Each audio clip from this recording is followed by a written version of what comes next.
Good afternoon, folks. Mike Wells, your World Explorer, and right now at this moment we're going to take a look at what are romaine lettuce shoots.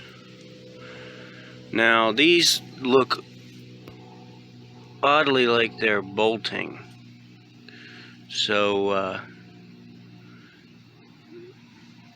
what I'm thinking is that they're going to start producing flowers and then hopefully a bunch of seeds. Now, I really do not know what I'm doing when it comes to growing lettuce or anything for that matter, but what I'm doing is trying to learn.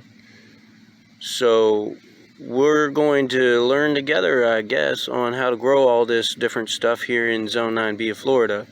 Now throughout the year I'm going to try and grow all of these different varieties of items. So yeah, let's learn together. Don't forget to like and subscribe, as that helps the channel out tremendously.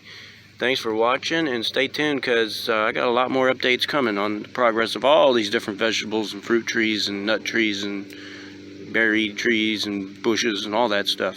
Thanks for watching.